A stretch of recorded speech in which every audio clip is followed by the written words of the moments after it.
மேக்ஸ்ல பயமும் இல்ல, இந்த சயின்ஸ்ல பயமும் இல்ல, இந்த இங்கிலீஷ்ல பேசுற தொல்லை இனி கொஞ்சமும் எனக்கு இல்ல.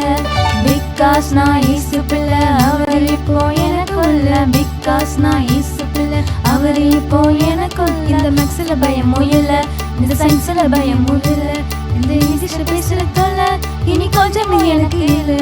பிகாஸ் நான் இயேசு பிள்ளை, அவர் இப்போ எனக்குள்ள. பிகாஸ் நான் இயேசு பிள்ளை, அவர் இப்போ எனக்குள்ள. மண்ண மேல கொட்டி படிச்சேன், ஏறல ஏறல ஏறல ஏறல. செவத்துல முட்டி படிச்சேன், புரியல புரியல ஒண்ணு புரியல. மண்ண மேல கொட்டி படிச்சேன், ஏறல ஏறல ஏறல ஏறல. செவத்துல முட்டி படிச்சேன், புரியல புரியல ஒண்ணு புரியல. படத்தை எழுதி பாரு, மேக்ஸ் மட்டும் போட்டு பாரு. இதெல்லாம் செய்யும் முன்னே இயேசுப்பாவை நோக்கி பாரு. படத்தை எழுதி பாரு, மேக்ஸ் மட்டும் போட்டு பாரு. இதெல்லாம் செய்யும் முன்னே இயேசுப்பாவை நோக்கி பாரு. இந்த மேக்ஸ், இந்த சயின்ஸ், இந்த இங்கிலீஷ் கொஞ்சமும் எனக்கு இல்ல. இந்த மேக்ஸ்ல பயமும் இல்ல, இந்த சயின்ஸ்ல பயமும் இல்ல, இந்த இங்கிலீஷ்ல பேசுற தொல்லை இனி கொஞ்சமும் எனக்கு இல்ல. பிகாஸ் நான் இயேசு பிள்ளை, அவர் இப்போ எனக்குள்ள. பிகாஸ் நான் இயேசு பிள்ளை, அவர் இப்போ எனக்குள்ள. தம்பி வாங்க வாங்க, என்ன லேட்டு? இன்னும் ஆள் பேசுகிற மாதிரி இருக்கு, ஒருவரையும் காணும். நான் தான் டேபிள் பேசுகிறேன். டேபிள் பேசுகிறீங்களா? ஆமாம் ஆமாம். சரி சரி சரி, என்ன சரி செய்ய கொஞ்சம் லேட் ஆகிடுச்சு. என்ன காரணம் கேட்டால் தம்பி ஏதோ பதில் சொல்கிறாப்புல. இல்லை, வார வழியில் ஒருத்தன் வளன்னு பேசிக்கிட்டே இருந்தான், அவனை தவிர்க்க முடியாமல் வந்துட்டேன். சரி சரி, அவன்கிட்ட சொல்ல வேண்டியதானே, படிச்சுக்கிட்டு இருக்கேன், அதனால் இன்னொரு நாளைக்கு பேசுவோம், இன்னும் அன்பாக சொல்லி உண்மையை சொல்லிட்டு வர வேண்டியதானே. சொல்லிடலாம், அவன் தவிர்க்க முடியாத ஆள், முக்கியமான ஆள். தம்பி அதான் தம்பி ப்ராப்ளம், அதான் உங்கள் படிப்புக்கே தடை. அதனால் இனிமேல் நேரத்தை வீணாக்காம நல்ல படிங்க, சரியா? சரி சரி. புக்கை எங்கே வச்சேன்? ஆமாம், இங்கே வச்சேன் அங்கே வச்சேன்னு தேட வேண்டியது. நான் தான் சொல்கிறேன்ல, என்னை நீட் பண்ணுங்கன்னா சொல்ல சொல்ல காதிலே கேட்க மாட்டேங்கிங்க. இந்த புக்கெல்லாம் உழம்பி போய் எல்லாம் குப்பையாக கிடக்கு, அதுதான் நம்ம புக்கை காணும். சரி, இதை சரி பண்ணிடுவோம். உங்களை நான் ஒழுங்குபடுத்திட்டா என் புக் வந்துடும்ல. கிடச்சிட்டு. தம்பி நாற்காலியில் ஒழுங்காக உட்காருங்க. இங்கே பாரு தம்பி, நல்லா சரியாக உட்காருங்க, அப்போ தான் படிப்புக்கு நல்லது, உடம்புக்கு நல்லது. சரி சரி சரி சரி. என்ன இந்த நேரம் போய் ஒரு சத்தம் கேட்கு? ஓ, ஹலோ. சொல்லுப்பா. தம்பி படிச்சுக்கிட்டு இருக்கேன். ஐயோ தம்பி போதும் தம்பி. சரி சரி, கொஞ்சமாக பேச, படிக்க பாரு. இந்த படிக்கிறேன். அது என்ன செய்ய, வர்ற ஆளையும் விட முடியல, படிக்கணும்ல. ஆமாம், நீ எதாக இருந்தால் சுருக்கமாக பேசிட்டு டக்குன்னு கட் பண்ண வேண்டியதானே. கட் பண்ணிட்டேன் வச்சுட்டேன். ஹலோ தம்பி, நல்லா இருக்கியா? வாங்க சித்தி வாங்க. நீ படிச்சு இருக்கீங்களா? நல்லா படிச்சுட்டு இருந்த மாதிரி இருக்கு. ஆமாம், படிச்சுக்கிட்டு இருக்கேன். சரிப்பா, டெஸ்ட் வரப்போகுது. சரி, நான் போயிட்டு வரேன், பக்கத்து கடைக்கு வந்தேன். நில்லுங்க சித்தி, ஏதாவது ஒரு டீ காப்பி குடிச்சுப்பாங்க. இன்னும் வேண்டாம், நான் போயிட்டு வரேன், சரியா? சரி சரி, நல்லா படி. பாய். பாய் சித்தி. தம்பி சொல்லுங்க. பாரு, தெருவை பார்த்துட்டு உட்காந்துக்கிட்டு இருக்காத. என்ன இப்படி ஒரு தெருவையும் போகிற வேலையை பார்த்துருந்தேன்னு வச்சுக்கோ, உனக்கு படிப்பு ரொம்ப கவனம் இதாயிரும். ஓ, அப்படி சொல்கிறீங்களா? ஆமாம். சரி. அப்போ இந்த கவன சிதறல் இப்படி வருது, என்ன செய்ய? அதனால் என்ன செய்ய, இடத்த மாற்றி சோறு பக்கமாக என்ன வை. ஒன்றையே இடம் மாற்றி? ஆமாம், சோறு பக்கம் வைக்க சொல்லுதா? ஆமாம், இடத்த மாற்றி வை. சரி.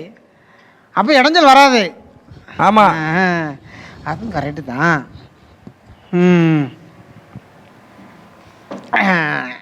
நான் திரும்பிட்டு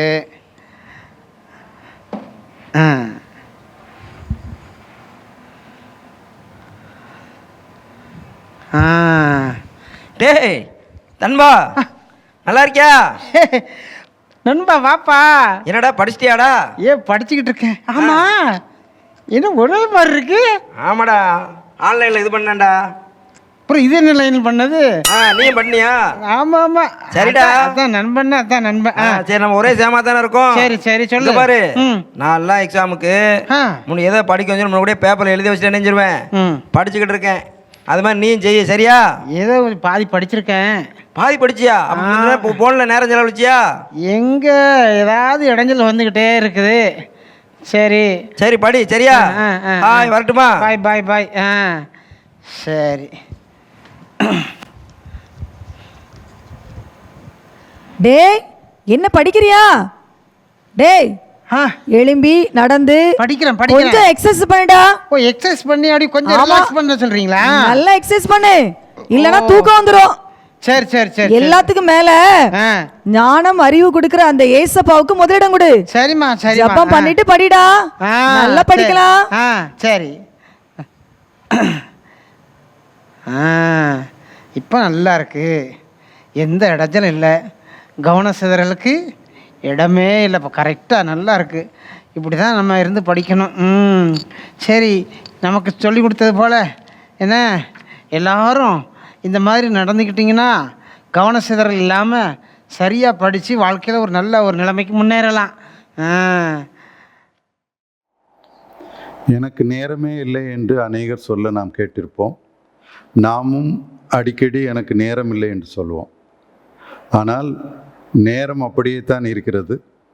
இந்த உலகத்தில் உள்ள எல்லாருக்கும் ஒரே நேர அளவு தான். ஒரு நாளைக்கு 24 மணி நேரம். இந்த உலகத்திலே ஏற்கனவே இருந்தவர்களுக்கும் அதே காலம், இப்பொழுது வாழ்ந்து கொண்டிருப்பவர்களுக்கும் அதே நேரம்தான். அப்துல் கலாமை எடுத்துக்கொள்ளுங்கள், விஞ்ஞானி ஆல்பர்ட் ஐன்ஸ்டீனை எடுத்துக்கொள்ளுங்கள், நம்முடைய முதல் மந்திரியை, நம்முடைய பிரதம மந்திரி என்று யாரை எடுத்துக்கொண்டாலும் எல்லாருக்கும் ஒரே கால அளவு தான்.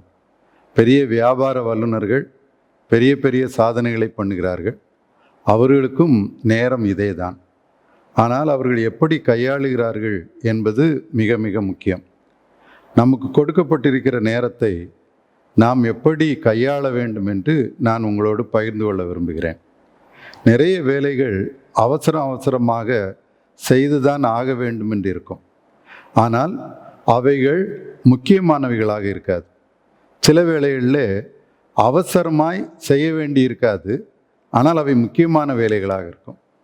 சில நேரங்களில் சில வேலைகள் அவசரமானதாகவும் இருக்கும், முக்கியமானதாகவும் இருக்கும். சில வேலைகள் அவசரமும் இருக்காது, முக்கியமும் இருக்காது. ஆனால் அநேக மாணவர்கள் இப்படிப்பட்ட காரியங்களிலே தங்களை ஈடுபடுத்தி கொள்வார்கள். எது முக்கியம் இல்லையோ, எது அவசரம் இல்லையோ அவைகளிலே தங்களுடைய நேரத்தை எல்லாம் செலவழித்து விட்டு கடைசியிலே எனக்கு நேரம் இல்லை என்கிற முடிவிற்கு வருகிறார்கள். நாம் ஒன்றை நன்றாக கவனித்து கொள்ள வேண்டும். இந்த உலகத்தில் நிறைய சாதித்தவர்களெல்லாம் நேரத்தை மிக கவனமாக கையாண்டிருக்கிறார்கள். 2010 ஆண்டு நாம் அநேகர் அறிந்த டெண்டுல்கர் அவர்கள் ஒரு கிரிக்கெட் போட்டியில் 2 சதம் அடிக்கிறார்கள், 200 அடிக்கிறார்கள். அடுத்த நாள் செய்தித்தாளிலே நான் வாசிக்கிறேன், அங்கே அவருடைய துணைவியார் டாக்டர் அஞ்சலி அவரிடம் கேட்கிறார்கள், எப்படி விளையாடினார், 200 சதம் அடிக்கிற போது உங்களுக்கு எப்படி இருந்தது என்று அவருடைய மனைவியிடம் கேட்கிறார்கள். அப்பொழுது திருமதி அஞ்சலி டெண்டுல்கர் அவர்கள் சொல்கிறார்கள், நான் நேற்று விளையாட்டை பார்க்கவில்லை, ஏனென்றால் என்னுடைய மகனுக்கு அடுத்த நாள் பள்ளிக்கூடத்திலே தேர்வு இருந்தது, எனவே நான் அவனை படிக்க வைத்து கொண்டே இருந்தேன் என்று சொல்லுகிறார்கள். ஒருவேளை உலகத்திலே சாதித்தவர்கள் எல்லாரையும் நாம் கவனிக்கிற போது நேரத்தை எப்படி கையாள வேண்டும் என்று கற்றுக்கொள்கிறோம். அவர்கள் அவருடைய கணவன் விளையாடிய விளையாட்டை விட தன்னுடைய மகனுடைய படிப்பு எவ்வளவு முக்கியம் என்று புரிந்து கொண்டார்கள். அருமையான மாணவ செல்வங்களே, நீங்கள் இதை நன்றாக புரிந்து கொள்ள வேண்டும்.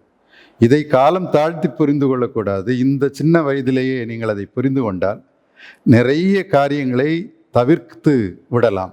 நிறைய காரியங்கள் தவிர்க்க வேண்டிய காரியங்களுக்கு தான் நாம் அதிக முக்கியத்துவம் கொடுக்கிறோம். நான் ஏற்கனவே சொன்னது போல அவசரமாக செய்ய வேண்டிய வேலை என்று ஒன்று இயற்கையாகவே அமைந்து விட்டால் அதை நாம் செய்துதான் ஆக வேண்டும். ஆனால் நம்மில் அநேகர் என்ன செய்கிறோம் என்றால், சாதாரணமாக அமைதியாக செய்ய வேண்டிய அநேக வேலைகளை அவசரமாக செய்யக்கூடிய சூழலுக்கு தள்ளிவிட்டு கடைசி நேரத்திலே அவைகளை அவசரமாக செய்கிறோம். வேதத்திலே ஒரு அழகான வசனம் உண்டு, காலத்தை பிரயோஜனப்படுத்தி கொள்ளுங்கள் என்று. காலத்தை நாம் பயன்படுத்தி கொள்ள வேண்டும். ஒருவேளை அதை இன்னும் ஆழமாக நீங்கள் பார்ப்பீர்கள் என்றால், காலத்தை மிகவும் பயனுள்ள விதத்திலே செலவழியுங்கள் என்று அதற்கு அர்த்தம். எனவே காலத்தை விரயமாக்குவதற்கு யாரும் அனுமதிக்கவில்லை. அதிலும் பெரியவர்கள், மிகச்சிறந்த புத்தகங்கள் எழுதியவர்கள், பரிசுத்த வேதாகம் உட்பட காலத்தை நாம் எவ்வளவு கஞ்சத்தனமாக மிக ஞானமாக செலவழிக்க வேண்டும் என்று வேதம் சொல்லுகிறது. கஞ்சத்தனமாக என்கிற வார்த்தை மிகவும் அர்த்தமுள்ள வார்த்தை. நாம் எப்படி பணத்தை மிக கவனமாக செலவழிக்கிறோமோ அதே போல காலத்தை நாம் மிக கவனமாக செலவழிக்க வேண்டும். நான் இப்பொழுது உங்களிடம் பேசிக்கொண்டிருக்கிறேன். நான் இப்பொழுது பேசிக்கொண்டிருக்கிற இந்த நொடியை அடுத்து நான் இனிமேல் எப்போதுமே பெற்றுக்கொள்ள முடியாது. நிறைய பேர் சொல்லுகிறார்கள், காலம் சமம் பணம் என்று சொல்வார்கள். ஆனால் நான் சொல்லுகிறேன், காலம் பணத்தை விட மிக மேலானது. ஏனென்றால் நான் பணத்தை செலவழித்தால் அல்லது பணம் எனக்கு நஷ்டமாகி போய்விட்டால் இன்னொரு சூழலிலே அந்த பணத்தை, அதைவிட அதிகமான பணத்தை கூட என்னால் சம்பாதிக்க முடியும். ஆனால் காலத்தை நான் ஒரு காலம் விட்டுப்போன காலத்தை மீண்டும் பிடிக்கவே முடியாது. எனவே இந்த சின்ன வயதிலேயே நீங்கள் நன்றாக புரிந்து கொள்ள வேண்டும், காலத்தை மிக நேர்த்தியாக பயன்படுத்த வேண்டும். வேதத்திலே காலத்தை நாம் புரிந்து கொள்வதற்காக மிகவும் நாம் அற்பமாக எண்ணுகிற ஒரு ஜந்துவை குறித்து சொல்லி நமக்கு காலத்தை புரிய வைக்கப்பட்டிருக்கிறது. நீதிமொழிகள் என்கிற புத்தகத்திலே சாலோமன் ராஜா எறும்பை நமக்கு உதாரணமாக காண்பிக்கிறார். எறும்பு எவ்வளவு சுறுசுறுப்பாக இருக்கிறது என்று காண்பிக்கிறார். எறும்பு கோடை காலத்திலே ஆகாரத்தை எப்படி சேர்த்து வைக்கிறது என்று சொல்லுகிறார். தன்னுடைய குளிர்காலத்திலே எறும்பு எப்படி ஆகாரத்தை சேகரித்து வைக்கிறது என்று சொல்லுகிறார். நாம் மிக ஞானமாக நடந்து கொள்ள வேண்டும். நமக்கு காலங்களிலே, சில குறிப்பிட்ட காலங்களிலே கிடைக்கிற நன்மையான ஈவுகள் சில குறிப்பிட்ட காலங்களிலே அவை தவறி போய்விடும். நம்முடைய வயதை விட்டு விடக்கூடாது. நாம் இன்றைக்கு ஒரு நாள் ஒரு காரியத்தை தவற விட்டு விட்டோம் என்றால் நம்முடைய ஆயுளிலே ஒரு நாள் போய்விட்டது என்று அர்த்தம். எனவே இதை நீங்கள் கவனமாக கையாள வேண்டும். 1950ஆம் ஆண்டு வரையிலும் நாம் குறைந்த நேரத்திலே எப்படி நேரத்தை வேகமாக செலவழிக்க வேண்டும் என்று காலத்தை மேம்படுத்துவது, காலத்தை கையாள்வது குறித்து சொல்லிக் கொடுத்தார்கள். 1980 வரையிலும் என்ன சொல்லிக் கொடுத்தார்கள் என்றால், நான் ஒரு எல்கை நேரம் வைத்துவிட்டு இந்த வேலையை இவ்வளவு நேரத்துக்குள்ளே முடிக்க வேண்டும் என்று எல்கை வைத்து நேரத்தை எப்படி கையாள வேண்டும் என்று சொல்லிக் கொடுத்தார்கள். ஆனால் இன்றைய காலகட்டத்திலே மிக பெரியவர்களெல்லாம் காலத்தை எப்படி கையாள வேண்டும் என்று சொல்லிக் கொடுப்பது மிக வித்தியாசமாக இருக்கிறது. அவர்கள் என்ன சொல்லுகிறார்கள், நாளை கழித்து அடுத்த வாரம் என்று இருக்கிற வேலைகளை எல்லாம் நான் இன்றே முடித்து விட வேண்டும். அப்படி முடிப்பேனே என்றால் நாளைக்கு இன்னும் நான் வேகமாக செயல்பட முடியும் என்று சொல்லுகிறார்கள். அருமையான மாணவர்களே, உங்களோடு மிகப்பெரிய கருத்துக்களை மிக எளிய முறையிலே உங்களோடு பேசி கொண்டிருக்கிறேன். எனவே நீங்கள் கட்டாயமாக காலத்தை விரயமின்றி மிக நேர்த்தியாக பயன்படுத்த வேண்டும். ஜெபம். இரக்கமுள்ள தகப்பனே, உமக்கு நாங்கள் நன்றி சொல்லுகிறோம். இந்த மாணவர்களிடையே நீர் மிக அருமையான கருத்துக்களை உம்முடைய வேதத்தின் மூலமாக, அநேக அனுபவங்கள் மூலமாக நீர் கற்றுக் கொடுத்ததற்காக ஸ்தோத்திரம். எங்களுக்கு நீர் தந்திருக்கிற காலத்தை மிக பிரயோஜனமாக விரயமின்றி அதை நாங்கள் கையாள நீர் எங்களுக்கு கற்றுக் கொடுத்திருக்கிறீர். உமக்கு ஸ்தோத்திரம். இந்த மாணவர்கள் இப்போது எடுத்திருக்கும் தீர்மானங்களை ஆசீர்வதிப்பீராக. காலத்தை விரயமாக்காமல் காத்துக்கொள்ள அவர்களுக்கு கற்றுக் கொடுத்துடலாம். இன்றைய கால சூழலிலே அலைபேசி வழியாக மற்றும் அநேக சமூக ஊடகங்கள் வழியாக தங்களுடைய விரயமாக்கும் நேரங்களை அவர்களுக்கு நீர் ஞாபகப்படுத்தினதற்காக உமக்கு ஸ்தோத்திரம். தங்கள் நேரத்தை விரயமின்றி அவர்கள் பயன்படுத்தி உமக்கு கொடுக்க வேண்டிய நேரத்தை உமக்கு கொடுக்கவும், உடைய வேதத்தை வாசிக்கும் நேரத்தை அதற்கென்று செலவழிக்கவும், படிக்கும் நேரத்தை மிக கவனமாக கையாளவும், எந்த ஒரு காரியத்திலும் தங்களுடைய நேரத்தை விரயமாக்காமல் உங்களுடைய பிள்ளைகளை காத்துக்கொள்ள வேண்டுமாய் இயேசு கிறிஸ்துவின் இனிய நாமத்தில் வேண்டுகிறோம் பிதாவே, ஆமென். அன்பானவர்களே, உங்கள் ஜெப தேவைகளுக்கும் மேலதிக விவரங்களுக்கும் தொடர்பு கொள்ள வேண்டிய எங்கள் முகவரி: சகோதரர் பி. பொற்செல்வன் ஆசீர், கிருபையின் ஊழியங்கள், ஆபிரகாம் நகர், பெரிய நாயகபுரம், தூத்துக்குடி 628101.